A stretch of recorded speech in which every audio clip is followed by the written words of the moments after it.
Donc, avant de commencer mon intervention, je vais vous présenter les ouvrages et les auteurs sur lesquels je travaille, afin de vous permettre une meilleure compréhension et de contextualiser mon intervention. Donc, le premier, c'est Marc Miancari, avec son roman Morto, dont je vais vous proposer un bref résumé. Donc, en fait, il faut savoir que le roman, il met en scène Marc-Antoine Chanfaragne. Donc, c'est un quadragénaire qui traîne sa misanthropie dans la société actuelle.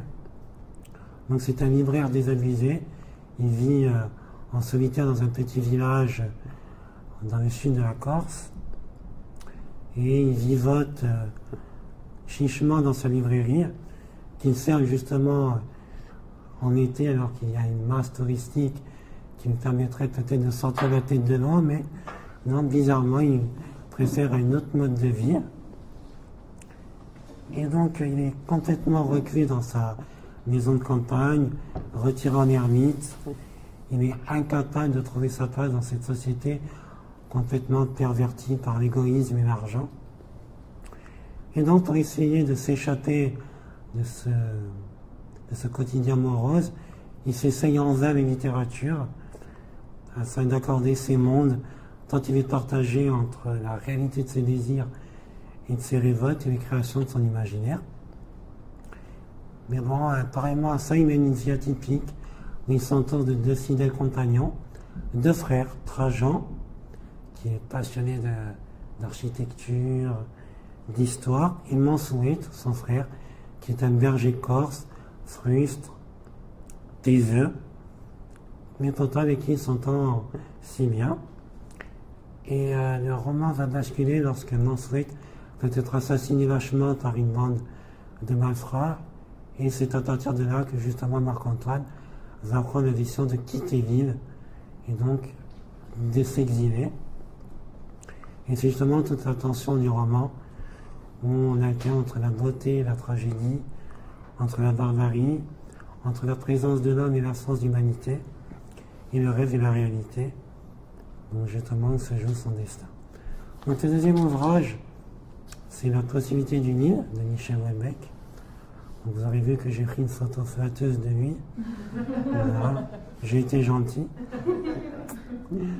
Donc le résumé, donc, comme vous pouvez le voir, donc en fait, l'œuvre de Michel Houellebecq se construit sur une alternance de récits relatés entre Daniel 1, qui vit à notre époque, et ses réincarnations futures, Daniel 24, 25, qui sont créées à partir de l'ADN de Daniel 1 et qui vivent plusieurs centaines d'années plus tard.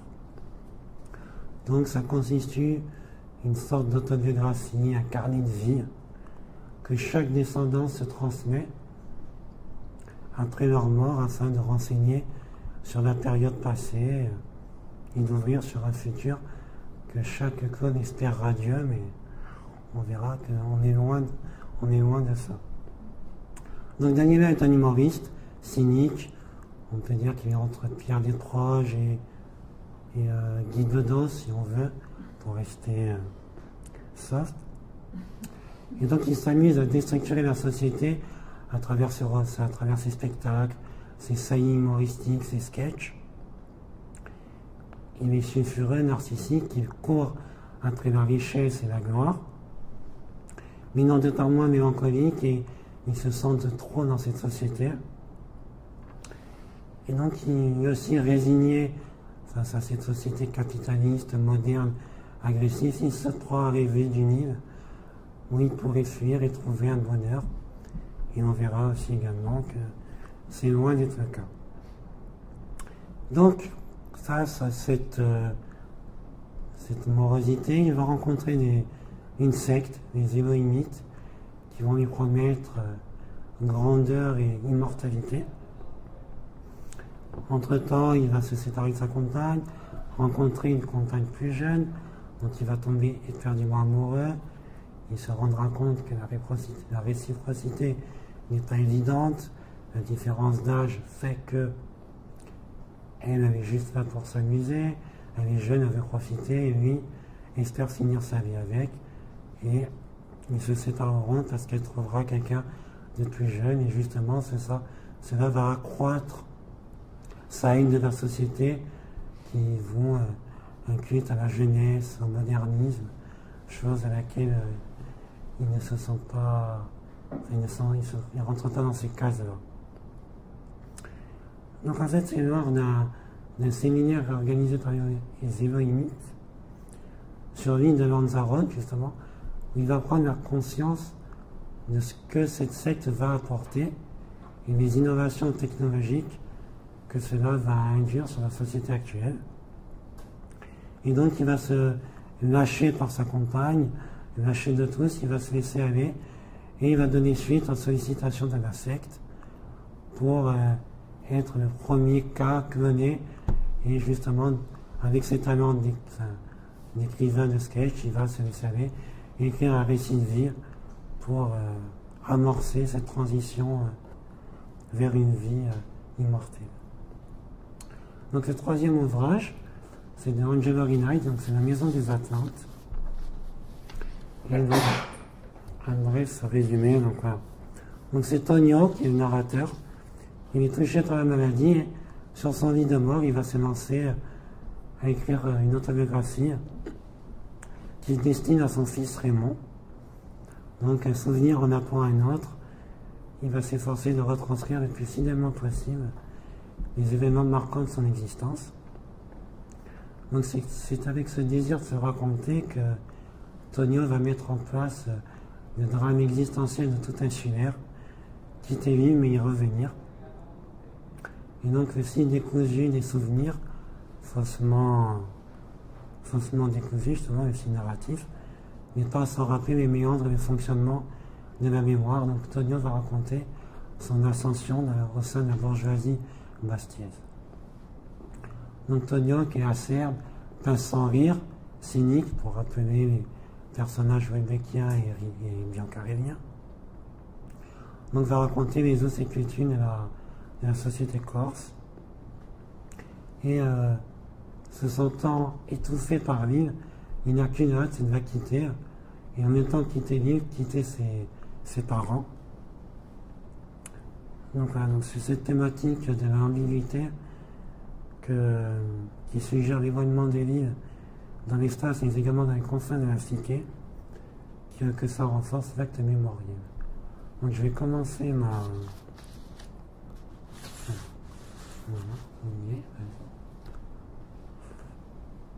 Donc les trois romans, donc Mortor, La possibilité du Nil et La Maison des Attentes, ont en commun de relever l'importance de la question de l'image paternelle dans notre société contemporaine.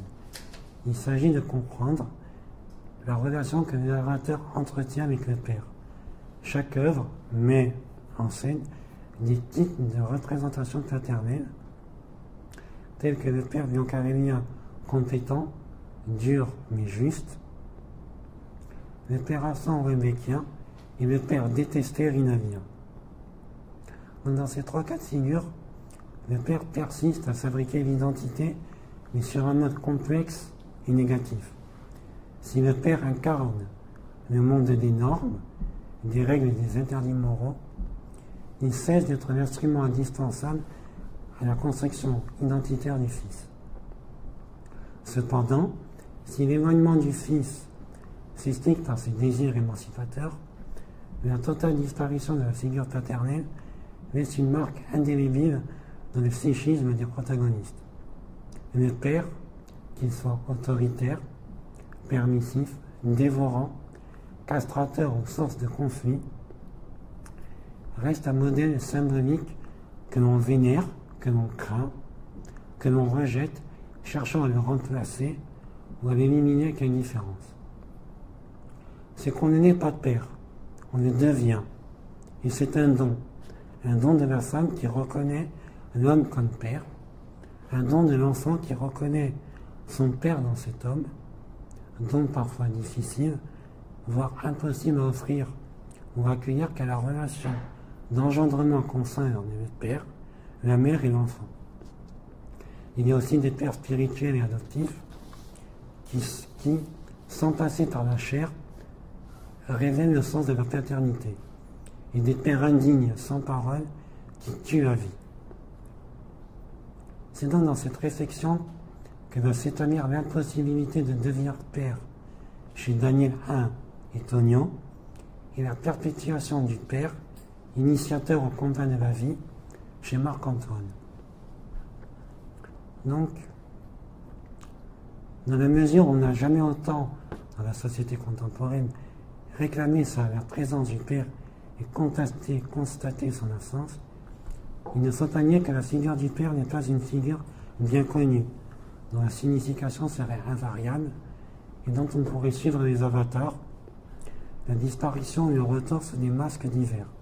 C'est une figure problématique, inachevée et en suspens, une désignation susceptible de traverser une diversité de niveaux sémantiques, depuis le fantasme du père castrateur qu'il faut tuer, jusqu'au symbole du père qui meurt de miséricorde. Donc on va s'attaquer, sans mauvais jeu de mots, au père Biancarellien. Donc le roman de Marc Biancarelli donne à voir l'ambivalence de la figure paternelle, qui ne peut toutefois se dissocier de la tradition insulaire patriarcale dont elle est l'un des maillons reproducteurs. Le père biancarellien renvoie une image sociale qui légitime son autorité et ses actions par un simple regard, un geste ou un mot. Ou devrait-on dire une langue. Le père se place surtout à la source de la parole qui initie l'exemple imité dans le processus de transmission de l'identité culturelle et la langue maternelle comme un retour à l'origine, à l'espace qui a vu naître. Parce qu'il faut savoir qu'en Corse, on assiste à une société bilingue, puisqu'il y a le corse et le français qui se côtoient. Donc il y a un bilinguisme et un biculturalisme. Donc la parole paternelle biancarellienne, mesurée et sage, témoigne de l'existence d'un lien hiérarchique entre le père, qui est vu comme le maître, et le fils, cantonné au rôle de disciple. Elle exprime également la qualité de la transmission des éléments culturels et celle des relations familiales. Le père bénéficie de l'expérience et le narrateur se forme culturellement à sa parole par l'exemple. Avec une sagesse bienveillante, ironique mais patiente, la figure paternelle invite le fils à une écoute contrôlée mais active, afin d'attiser sa curiosité et sa capacité à être créatif, pour redonner un souffle au patrimoine culturel corse. Donc cette figure du père vieillissante, ce généreux référent identificatoire, est prête à transmettre le pouvoir. Marc-Antoine y est sensible et se pose en relais. Je cite, « C'était pourtant lui qui m'avait transmis cette langue. Je sais que je m'y suis mis à écrire, et particulièrement dans cette langue, le corse. C'était pour donner vie à ces mots à lui, pour tenter de m'approcher de la richesse des expressions qui étaient les siennes. »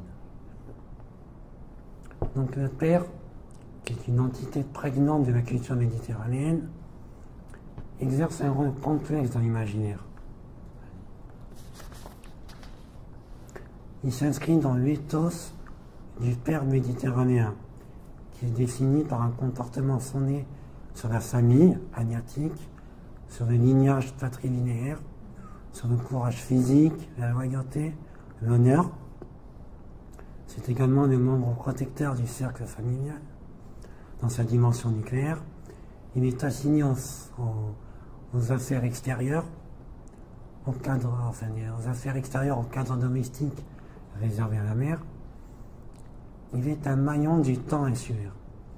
Il instaure la connaissance et l'attachement à elle-même de la société dans le passé, et dans le futur, son honnêteté, son dévouement à la terre et aux valeurs de partage et de transmission inculquées au fils. Et voilà. Donc la figure paternelle, rude, rigide, taciturne, se considère comme hiérarchiquement supérieure à sa filiation. Le cercle familial repose alors sur un socle historique quelque peu instable, qui à terme crée des dissidences au sein de la relation père-fils. Malgré la violence des altercations, la figure paternelle biocarélienne, entre déconstruction et fascination, est aimée et surtout respectée. Nous nous aimions énormément, et nous nous étions détruits à n'en plus pouvoir, jusqu'à l'ultime réconciliation sur son lit de mort. Donc, par son opposition au père, Marc-Antoine souhaite s'affirmer, se mesurer au charisme du père, tutélaire et exigeant, mais également questionner le rôle des traditions et de leur transmission, écarteler entre des valeurs et des normes traditionnelles et contemporaines au sein de systèmes qui révèlent la nature profonde de l'homme. Marc-Antoine ne trouve à s'exprimer que dans l'insoumission au père. Mais j'étais trop orgueilleux pour lui concéder une victoire, pour reconnaître la puissance de la figure paternelle. J'aimais l'idée de m'être élevé tout seul, d'être un homme indépendant, de ne rien lui devoir, mais c'était son avis qui, à la fin, comptait par-dessus tout. Donc l'avis paternel, craint et réclamé, doit permettre à Marc-Antoine de s'orienter, de s'interroger sur sa condition et son identité. Donc, la figure paternelle, au sein du roman de Marc Mancaril, est réellement la figure de la transmission, agissant comme accueil de l'identité masculine. Donc, après la transmission du langage, comme cadre de socialisation, le père transmet un patrimoine économique, doté d'une forte charge historique. Mon père a travaillé avant moi. Il m'a laissé de quoi vivre, malgré ma paresse, et un endroit pour dormir. Une librairie, une maison de campagne, de montagne. Donc ce qu'il faut savoir, c'est que dans l'histoire corse, en Corse notamment, les terrains de montagne, considérés comme étant rentables, étaient réservés aux hommes quand les espaces du littoral étaient donnés aux femmes. Surtout qu'à l'époque, dans les terrains du littoral, il y avait la malaria qui sévissait, donc on donnait les territoires aux femmes. Mais vous voyez que l'histoire a changé, puisque maintenant, c'est le territoire qui est prisé par ces masses touristiques, et donc c'est les familles maintenant qui se sont enrichies quand les montagnes sont un peu laissées à l'abandon, donc comme quoi leur retour. Parce que l'homme qui avait les terrains en montagne à l'époque était considéré comme un propriétaire foncier dominant avec lequel il savait se marier pour avoir un statut. Bon, depuis, ça a été l'inverse. On cherchait surtout les femmes qui avaient un terrain en bord de mer. C'était mieux. Donc, le père biocarélien est à mi-chemin entre deux époques, traditionnelle et moderne, incarné respectivement par Marc-Antoine, le grand-père, et Marc-Antoine, le fils, qui est le narrateur. Donc, entre Marc-Antoine, le grand-père, Marc-Antoine, le narrateur, et peut-être Marc-Antoine, le père, dont on ignore dans le roman son prénom, mais on suppose que c'est aussi Marc-Antoine. C'est la transmission du prénom, qui est un fait social énormément présent dans la société corse. Le père et le fils doivent se partager ce bien immatériel, un nom. Le nom méditerranéen, cet organe toujours saignant, cette seconde peau, ce trésor et cette malédiction que les générations se passent comme un ballon de rugby finalement. Donc le père donne au fils son prénom, ne souhaitant pas briser la lignée familiale, car au prénom est associé un capital symbolique dont l'attribution définie renforce ou affaiblit l'identité de l'individu par rapport aux lignées auxquelles il appartient de manière différente. Donc au prénom se mêlent les parcours et les histoires familiales. Donc en ayant le même prénom, que le grand-père, et comme je disais probablement du père, Marc-Antoine est désigné par le chef de maison pour être son futur successeur. Je cite, « Avant le vieux, il y avait son vieux à lui, ce grand-père que je n'avais pas connu, mais dont je portais le nom. » Donc Marc-Antoine est un des prénoms corses emblématiques de lignée, car c'est toujours du passé qu'est issu le choix du prénom. Il emporte la marque, le destin et le lest. Cette transmission n'a peut-être pas pour but de légitimer aux yeux de tous, et spécialement aux yeux des cadets, les droits exclusifs des aînés sur l'héritage. C'est une question. Donc le prénom, qui fait lien de filiation, opère comme une détermination à laquelle le porteur ne peut se soustraire. Le prénom convoque le souvenir par ressemblance. Je cite, « Quand je me laisse aller près du feu, je vois deux portraits sur la cheminée.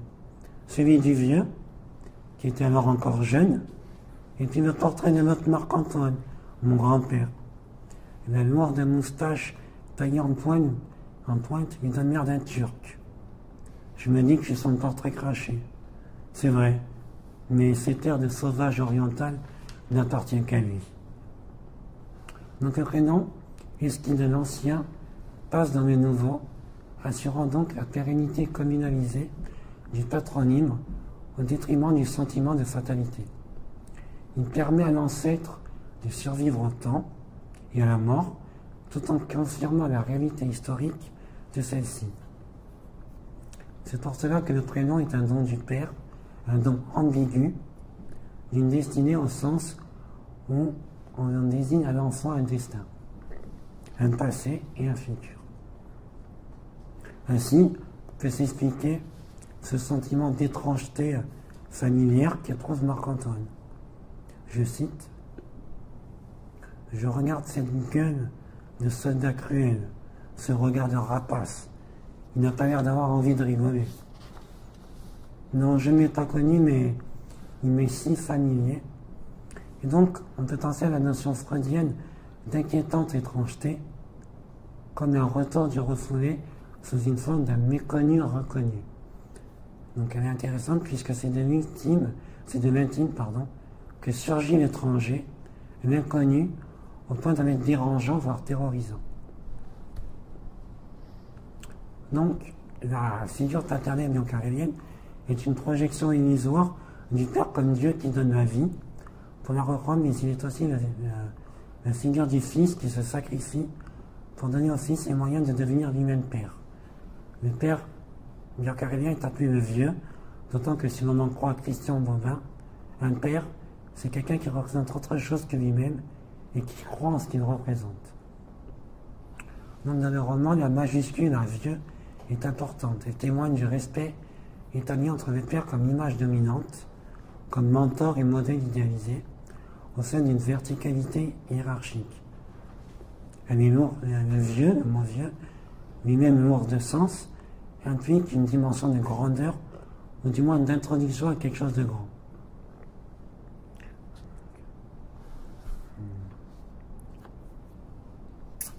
Donc là on va tourner. Alors. Donc pour s'émanciper de la présence paternelle, Marc-Antoine doit utiliser l'inspiration tout en la détassant avec une décision d'abandonner le Père pour s'accrocher à des repères. Donc, la présence paternelle n'est pas seulement physique, elle est également spirituelle. Marc-Antoine ressent cet attachement à la terre, hérité de son père, notamment lorsqu'ils allaient tous deux se promener à la chasse sur les sentiers de montagne. Et là, justement, ces sentiers qu'ont connus ses ancêtres, il a un sentiment profond de relation avec le passé, tout de même de relation à la mort. Je cite, « Ce rocher sur lequel je suis assis fut le sien, à mon père. C'est lui qui m'a fait découvrir les postes par lesquels je venais de passer, et c'est lui encore qui, à l'époque, m'avait fait les recommandations que je vais moi-même de donner. » Donc le père biancarellien est semblable au génie du lieu, insulaire, souverain, éternel, immortel et invisible. Donc la figure paternelle indique la mémoire, investit le lieu de son aura et structure le désir d'appartenance. Donc le Père offre un passage entre un monde intime et un monde vaste, entre le connu et l'inconnu, entre le proche et le lointain.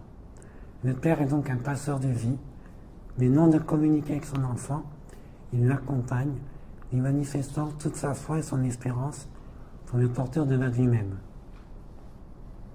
Mon Père se sentait fier d'être mon premier lecteur. La seule personne qui, dans l'intimité, pouvait réellement me dire ce qu'il pensait. Jamais il ne se gênait pour m'égratigner, mais toujours sur la question de la langue, car sur ce sujet, il se savait supérieur et c'était indiscutable, même si j'essayais de donner le change. Jamais il ne me critiquait sur le fond, me gratifiant, me procurant la force nécessaire pour jeter mes textes impertinents à la face du monde. Il me donnait la force d'un père. Et donc il est intéressant de souligner l'ambiguïté du génitif amatif, possession de provenance, de la force d'un père, qui peut être assimilée comme la force qui était celle d'un père, ou la force d'être père. Donc la présence récurrente de la figure paternelle néo-carélienne, mi-protectrice, mi-correctrice, je les guide, les mentors, avant de disparaître, car il faut bien un jour ou l'autre tuer le père.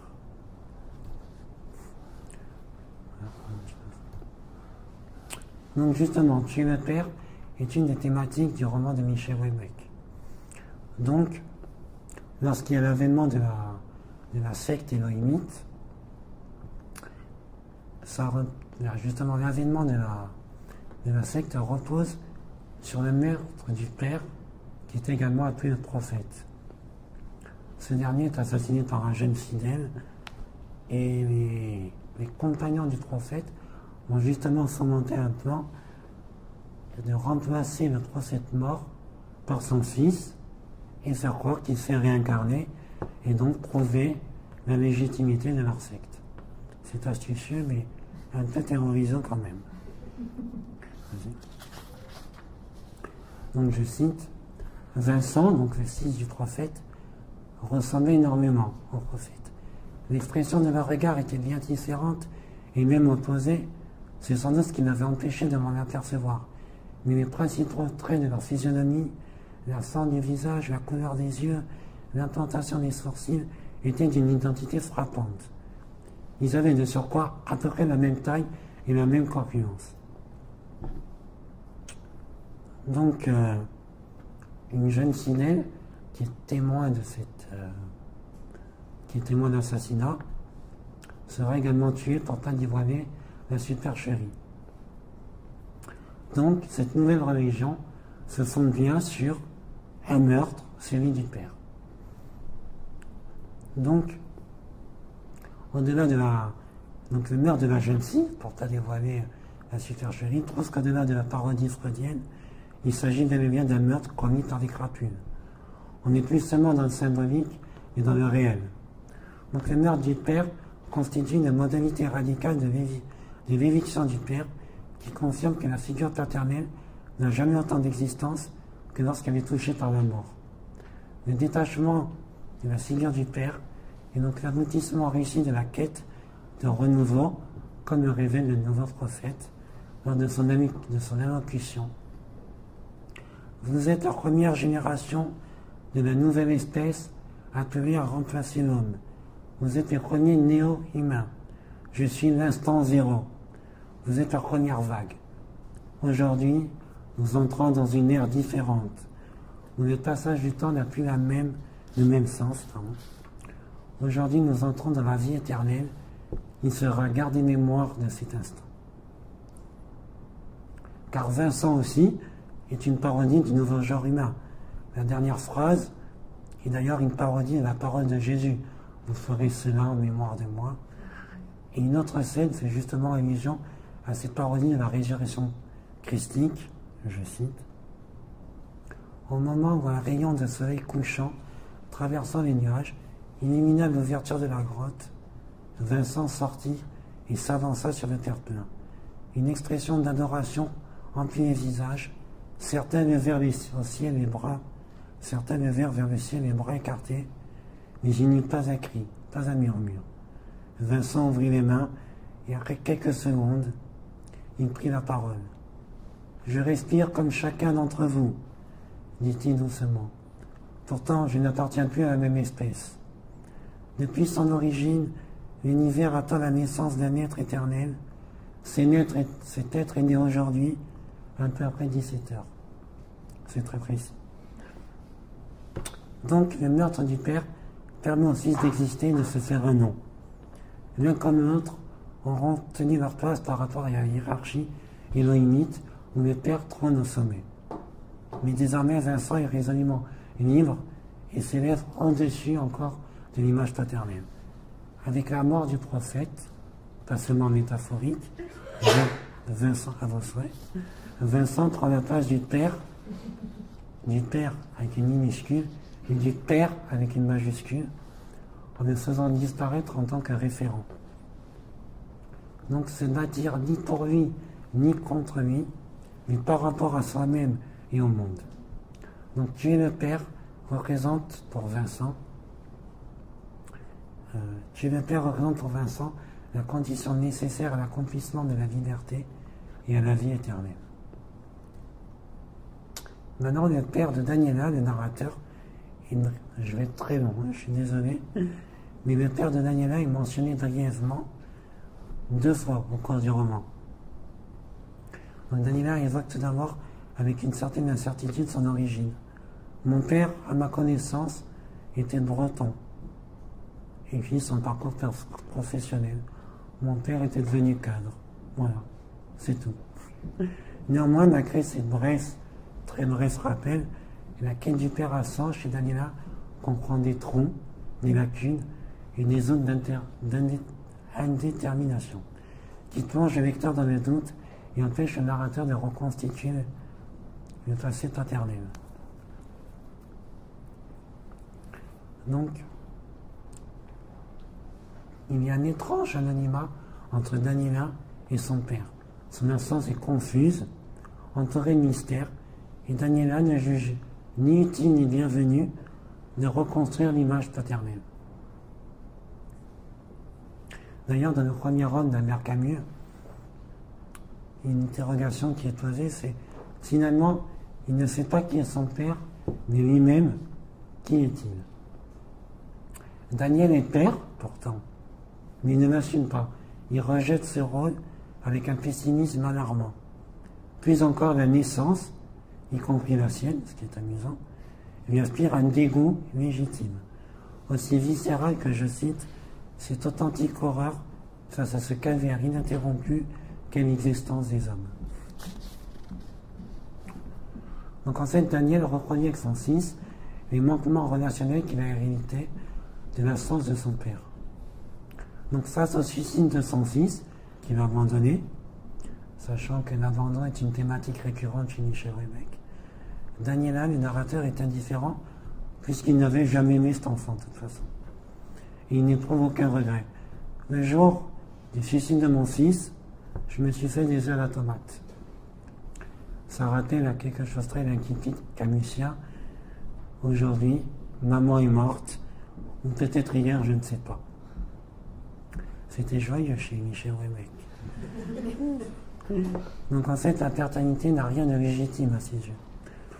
Donc, Daniela dresse un constat sans concession sur le rôle du père et semble satisfait d'avoir brisé le cercle illimité des reproductions des souffrances qui était peut-être le seul acte de rébellion authentique dont il pouvait se prévaloir.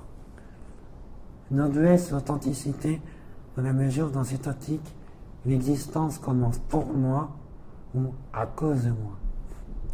Parce qu'il n'a ni choisi de naître ni d'engendrer, Daniela assimile la paternité à un processus redoutable car imposé à des gens qui n'auraient pas dû naître et qui n'auraient pas dû être. L'histoire paternelle se répète, donc il faut reconnaître et comprendre que nul ne peut donner ce qu'il n'a jamais reçu. Et donc c'est en ce sens que Daniela se refuse à prendre ses obligations paternelles vis-à-vis d'un fils qu'il juge aussi bête que sa mère et aussi méchant que son père. Et d'ailleurs, le suicide est un véritable soulagement. Il s'interroge. Un chien vivant vaut mieux qu'un lion mort. Vaut-il mieux qu'un lion mort? Donc on peut s'interroger, est-ce que le fils représentait ce lion? Est-ce que c'était un individu amené à devenir le roi de la jungle urbaine?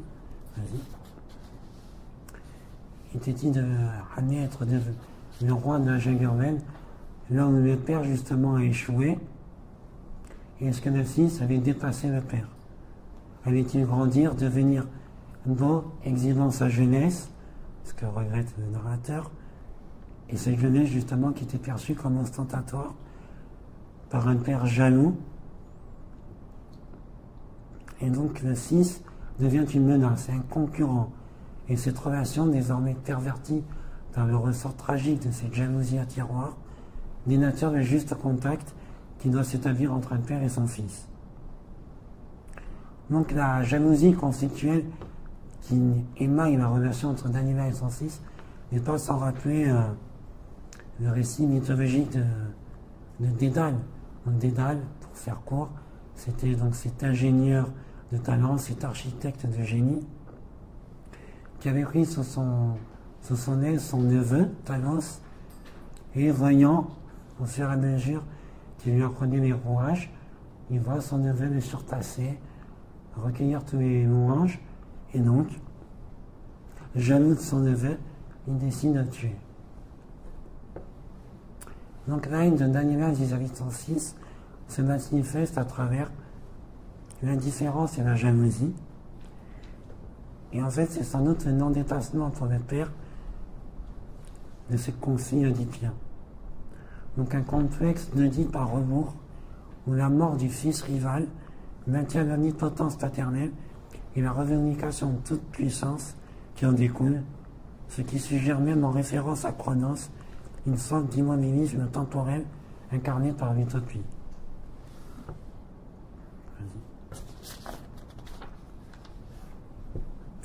Donc en fait, une absence d'idéal paternel qui est inséparable de l'absence du devenir père, car pour devenir père, il faut inévitablement tuer son propre père. Donc le meurtre symbolique du père, avec un P majuscule, assimilé à un désir refoulé, est impossible, et l'ombre imposante, pesante, agit comme un procédé inhibiteur et castrateur. Ainsi, en se régissant de la mort de son fils, Daniela se destitue dans son statut de père et espère échapper à la castration que lui imposerait la réussite du fils. Donc le discours paternaliste de Daniela n'est finalement qu'une extension de sa pensée globale sur la société contemporaine. Incapable de trouver l'apaisement dans ses relations avec autrui, impuissance à son progrès proportionnel à la mondialisation néolibérale et à la crise morale, Daniela, en père moribond et lâche, voit dans la mort du fils un soulagement face à la catastrophe immanente qui touche les sociétés modernes. Donc en fait, de père raté en fils grandiose, potentiel, Daniela mésestime avec force sa filiation. Il n'hésite pas à déstructurer le cadre paternel dans lequel ce fils se doit de grandir. Il redessine à terme les contours, mais la prise de pouvoir sur du fils, sur le père est inconcevable, et l'impossibilité de manœuvre est tout aussi réelle. Le fils est voué au désastre. Alors, par contre, c'est encore assez long. Est-ce que vous voulez que je continue, ou peut-être, si vous souhaitez faire une pause, je ne sais pas. C'est-à-dire qu'après, il y a une autre session. Ah, c'est pour ça, donc. Ouais, donc, est-ce que vous pouvez peut-être résumer Alors, je résume grandement.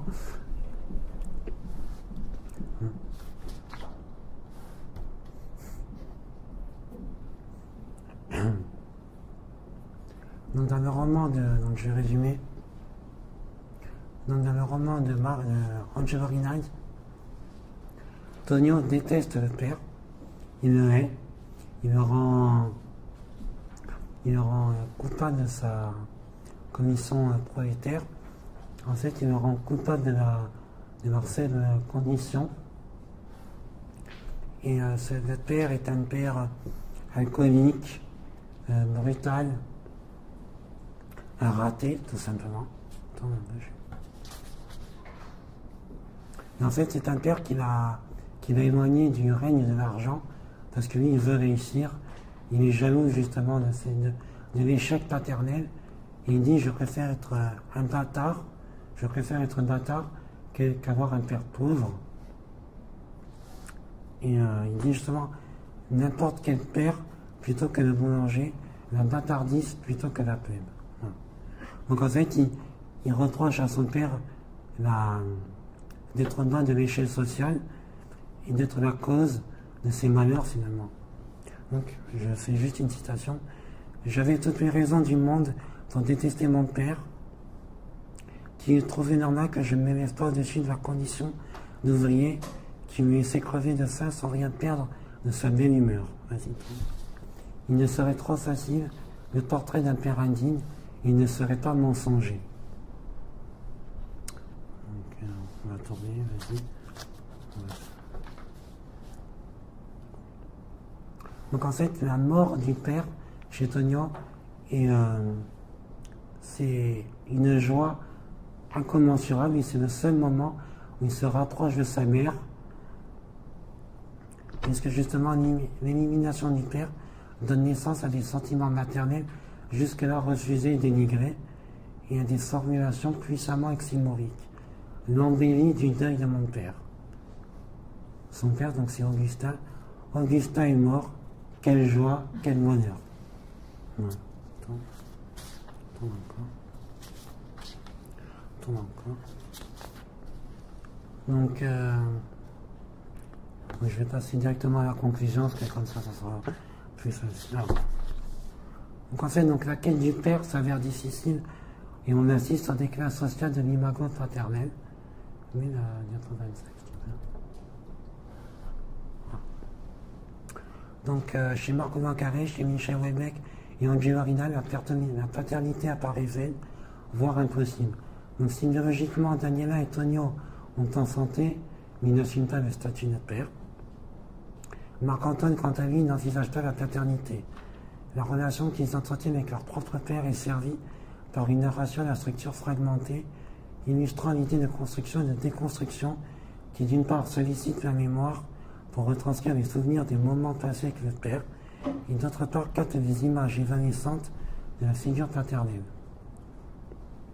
Donc l'âge postmoderne déconstruit le moi qui apparaît de plus en plus comme fiction faite de souvenirs fragmentaires, de motivations discordantes, de causes et d'effets masqués, d'idées gaspillées un peu partout.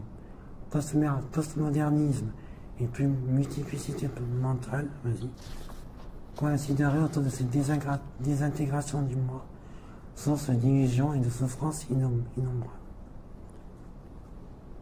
Donc c'est une souffrance qui nie la source du père comme référent culturel, idéologique, identitaire, mais également comme facteur de progression. Passe au 26. Donc le père défaillant et en déclin générerait donc la névrose qu'expriment les narrateurs biancaréliens, houellebecquiens et rinaldiens. Donc ces derniers se heurtent au nom du père, tel que le théorisait Jacques Lacan, pour désigner l'incompétence de la fonction paternelle à n'assumer que sa figure symbolique et à en délaisser le réel. Le nom du père trouve une résonance dans le père intériorisé, conceptualisé par Gérard Mandel, au nom duquel s'exhorte la révolte contre le père qui est conditionné par le schème du père symbolique. Pourtant, le père est réel, toujours, et c'est bien pour démentir cette présence que l'ensemble va se construire un père imaginaire à la mesure de ses ambitions et de ses déceptions, pour rappeler Tonio de la Maison des Attentes. Ainsi, ce manquement dans la relation avec le fils nourrit la névrose et la résignation. Il enferme Marc-Antoine, Daniela et Tonio dans l'attente interminable de leur relation paternelle. Dès lors, la fonction paternelle concentre en elle des relations imaginaires et réelles, toujours plus ou moins inadéquates à la relation symbolique qui la constitue essentiellement. Donc, pour se réaliser, l'homme doit se mesurer mythiquement au meurtre du père, puisque le vrai père, le père symbolique, est le père mort. Donc de la haine du père inaldien au refus d'assumer ce rôle par les narrateurs houellebecquiens, de l'échec de la paternité au père dévoué biancarélien, Marc Biancaré, Michel Houellebecq et Angelo Rinaldi montrent les exigences de la paternité et les responsabilités qui en résultent. Le dernier, voilà. Donc la figure Tartaglia a donc une place importante au sein de ses romans, mais elle fait problème en mettant en scène toute une galerie de pères cruels, indifférents, absents ou tendres, pour exorciser le tragique de la vie et de la révision de la relation filiale. Donc dès lors, il s'oppose à la figure du père Goéméquien. Donc attendez, je me suis perdu. Donc à défaut d'être père et d'en exercer la fonction, ils sont contraints de s'acquitter tant bien que mal d'une tâche non souhaitée pour la plupart, et devant laquelle ils se sentent impuissants. Donc dès lors, la mort du père traditionnel annoncerait-elle la venue du père nouveau, de la génération montante, signalant la disparition de l'homme ancien au profit de valeurs nouvelles. La tentation de répondre à la négative est tentante, puisque Jean-Paul Sartre disait « Il n'y a pas de bon père, il n'y a pas de bon père qu'on n'en tienne pas griefs aux humains, mais au lien de parenté qui est pourri. » Voilà, merci à vous.